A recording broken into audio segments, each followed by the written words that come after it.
Se não liberar o Bolsonaro, acabou o Brasil. Vai acabar o Brasil, tem que libertar o nosso líder. Tá ligado? O salve tá dado.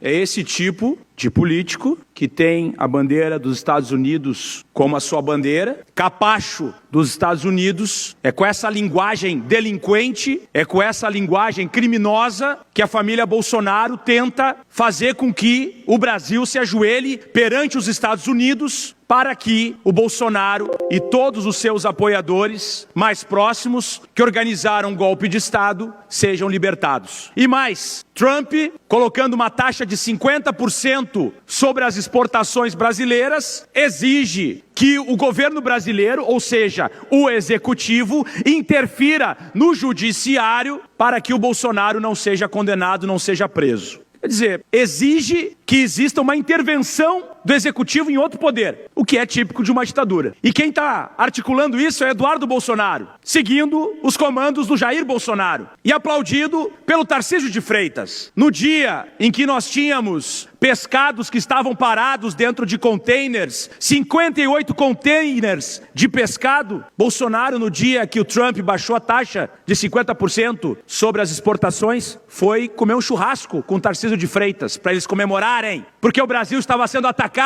por um país estrangeiro, quebrando a economia. Justo Bolsonaro, que dizia que nós tínhamos que doar a vida para salvar a economia durante a epidemia. Ou alguém se esqueceu disso? Que o Bolsonaro dizia que nós precisávamos doar as vidas para salvar a economia. E agora ele quer destruir a economia para salvar a vida dele, para se libertar da cadeia, justamente no dia agora em que ele vai ser em breve condenado, mas no dia em que o Ministério Público Federal indicou e opinou pela sua condenação por 5 crimes que chegam a 40 anos de cadeia. Organização criminosa armada, tentativa de abolição violenta do Estado Democrático de Direito de forma violenta, tentativa de golpe de Estado, dano qualificado, deterioração do patrimônio público e, na soma das penas, 40 anos de um criminoso. Enquanto isso, o Laranjão, o nosso Doritos, se volta contra o Brasil, trata o Brasil como uma república de bananas e os nossos patriotas estão aplaudindo. Não era Brasil acima de tudo? Como assim Brasil acima de tudo? Nós teríamos obrigação de estarmos 100% mobilizados contra uma agressão estrangeira de alguém que quer quebrar nossa economia, acabar com os nossos empregos. E pasmem, aqui no Rio Grande do Sul, 90% praticamente das exportações para os Estados Unidos são de armas de fogo. Bolsonaro está quebrando a indústria que o elegeu e que sempre foi suporte. O restante da economia do Rio Grande do Sul que faz exportação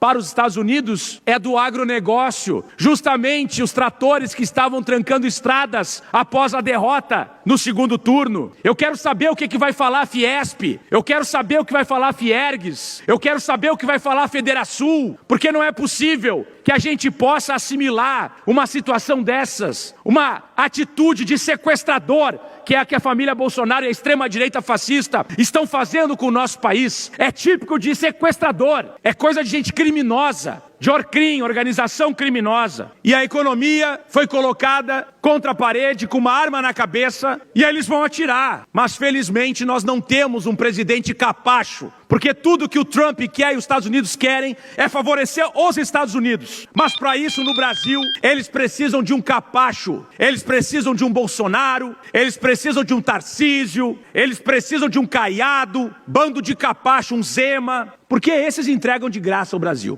Esses aí, se favorecer o bolsinho deles e eles tiverem a possibilidade de visitar a Disney de vez em quando, tá tudo certo. Agora que se dane o brasileiro. Se o brasileiro ficar desempregado, se a economia quebrar, se a indústria quebrar, eles chegaram ao absurdo de pedir para as indústrias irem para os Estados Unidos, tirando emprego de brasileiros para agradar o Trump. Isso é ser muito vira-lata, é ser muito canalha, muito capacho de gringo. Mas felizmente, nesse momento, nós sabemos quem são os verdadeiros patriotas, que somos nós que defendemos o Brasil, defendemos a presidência do presidente Lula e não baixamos a cabeça para fascistas. Muito obrigado.